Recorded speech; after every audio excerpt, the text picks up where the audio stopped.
নমস্কার, light up study সেন্টারে তোমাদের আবারও স্বাগতম।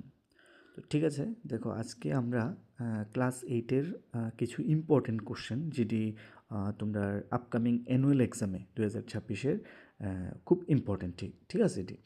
তো প্রথমে দেখো আমি একটু ডিসকাস করে দিতেছি যে কত কোশ্চেনটি আছে, প্রায় তোমাদের 21টা কোশ্চেনের মতো আছে, ঠিক আছে।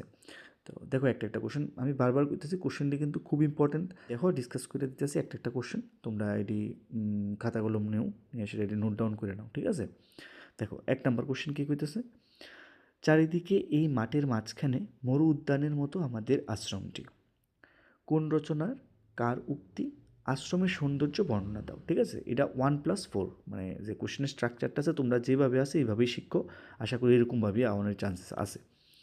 নেক্সট দেখো 2 নাম্বার, দিঘির নাম হয় কল্যাণ সাগর। কোন রচনার অংশ?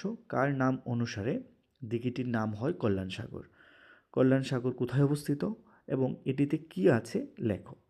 তো এটা দেখো শক্তিপীঠ উদয়পুর, যে আমরা যে গল্পটা আছে এটার থেকে আইছে, ঠিক আছে। নেক্সট 3 নাম্বার কি, হয়তো ভোরের কাক হয়ে এই কার্তিকের নবান্নের দেশে, ঠিক আছে। এটা আইছে, এই লাইনটা কিন্তু আবার আসিব ফিরে, যে জীবনানন্দ দাশের কবিতাটা এখান থেকে আইছে। তো প্রশ্ন কী হয়েছে, নবান্ন কি, ভোরের কাক কথাটির তাৎপর্য লেখো, কবি কেন কার্তিকের নবান্নের দেশে ফিরে যেতে চান, ঠিক আছে। তো এখানে কোশ্চেন স্ট্রাকচারটি দেওয়া আছে, তোমরা কিন্তু উঠাই নাও।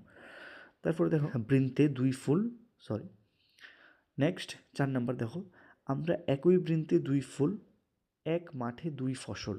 এটা পূর্ব পশ্চিম কবিতার থেকে আইছে, ঠিক আছে। দেখো কি কইছে, কার লেখা কোন কবিতার অংশ, কবিতার লাইনটির অর্থ বুঝিয়ে লেখো, ঠিক আছে। নেক্সট দেখো কি কইছে 5 নাম্বার, ইনি 10 মহাবিদ্যার অন্যতমা। এটা কিন্তু শক্তিপীঠ উদয়পুর থেকে আইছে। ইনি কে, ত্রিপুরার তিনি আর কি নামে পরিচিত? 10 মহাবিদ্যার পরিচয় দাও। নেক্সট 6 নাম্বার কী হয়েছে, বৃদ্ধ ডাক্তার মেয়েটির মুখের উপর রেবেকার মুখ দেখতে পেলেন। এটা হচ্ছে অভিনব আবিষ্কার গল্পের টিকা, ঠিক আছে। বৃদ্ধ ডাক্তার এবং রেবেকাকে, বৃদ্ধ ডাক্তার মেয়েটির মুখের উপর রেবেকার মুখ দেখতে পেয়েছিলেন কেন?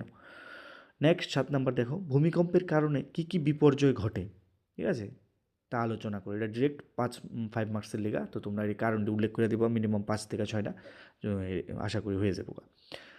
নেক্সট 8 নাম্বার দেখো, এটা একটু স্টার মার্ক দিয়ে রাখছি, যে কোশ্চেনের মধ্যে স্টার দেওয়া আছে এটি একটু তোমরা একটু ভালো করে পড়বা, ঠিক আছে।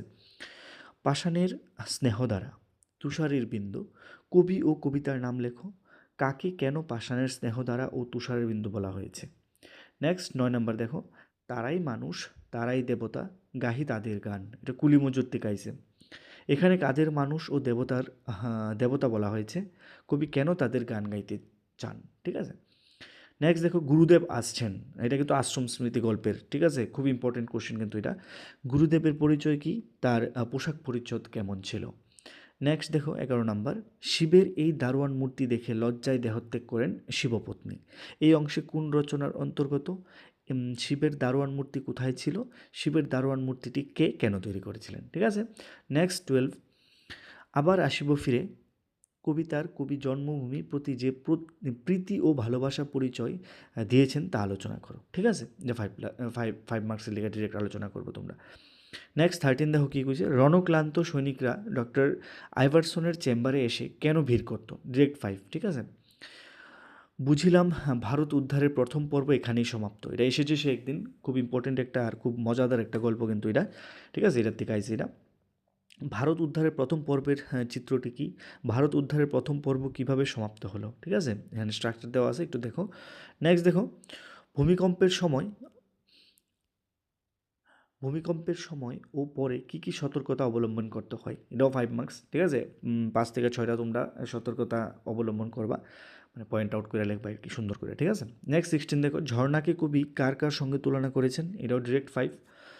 নেক্সট 17, এটা খুব ইম্পর্টেন্ট কোশ্চেন, আসিতেছে শুভ দিন, ঠিক আছে, সুদিতে হইবে ঋণ। এটা এখানে অনেকটি লাইন আছে, এটা আমি সবটি লিখছি না, জাস্ট ডট ডট দিয়ে দিয়ে দিয়েছি, তোমরা বুঝে নিও।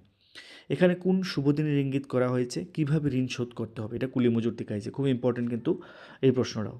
নেক্সট নাম্বার 18, জলঙ্গির ঢেউয়ে ভেজা বাংলার এই সবুজ ডাঙায়। জলঙ্গির ঢেউয়ে ভেজা বলতে কী বোঝো, বক্তার মনোভাব বর্ণনা করো, ঠিক আছে। নেক্সট দেখো 19, তোমরা কি মনে করো তোমরা ভারত শাসন করিতে পারিবে। ইম্পর্টেন্ট কোশ্চেন, প্রশ্নটি কে কাদের উদ্দেশ্য করেছেন, প্রশ্নকর্তা কি উত্তর পেয়েছিল, ঠিক আছে। নেক্সট দেখো 20 তাহলে সুস্থভাবে বাঁচার অধিকার দিন। কে কাকে বলেছে? এটা আইসি কিন্তু অভিনব আবিষ্কার থেকে, ঠিক আছে? বক্তা কীভাবে সুস্থভাবে বাঁচার অধিকার পেয়েছেন? নেক্সট এবং লাস্ট এই প্রশ্নটা, পূর্ব পশ্চিম কবিতায় বিনি সুতোয় রাখি বন্ধনের কারিগর, পূর্ব পশ্চিম কবিতায় বিনি সুতোয় রাখি বন্ধনের কারিগর বলতে কবি কী বোঝাতে চেয়েছেন? ঠিক আছে, এটাও ডিরেক্ট 5 মার্কসের। আর তাছাড়া তোমরা প্রত্যেকটা কবিতার যে মূল ভাবটা বা বিষয়বস্তুটা আছে, এই দিকটি কিন্তু তোমরা কিন্তু প্রত্যেকটা কবিতার কথা কইতেছে, এটি কিন্তু তোমরা ভালো করে পড়ে নেবে। একটা বা দুইটা মূল ভাব আবারও খুব মানে চান্সেস থাকে। আদারওয়াইজ মোটামুটি যা কোশ্চেন দিছি এখান থেকে কমন পড়ার চান্সেস মোটামুটি অনেকটাই আছে। তোমরা এটি ভালো করে নোট করে পড়া শুরু করে দাও, ঠিক আছে? যে যে কোশ্চেনটি পাইতা না, আই থিঙ্ক এটি গুগলে বা তোমরা যদি মনে করো চ্যাট জিপিটিতে যাও, কোশ্চেনটা দিয়ে সেটা 5 মার্কস উল্লেখ করে দিলে একদম সুন্দর করে লেখা দিব, ঠিক আছে? যদি নোট বইয়ে তোমরা না পাও আর কি, আদারওয়াইজ তোমরা ওইখানে ফাইল লেবা। তো আশা করি তোমরা এটি পড়লে কমন পড়ে যাবো গা, ঠিক আছে? তো ভালো করে পড়ো, বেস্ট অফ লাক তোমরা এক্সামের লেখা, ঠিক আছে? চলো নেক্সট ভিডিওতে আবার দেখা হইব, ততক্ষণ পর্যন্ত গুড বাই।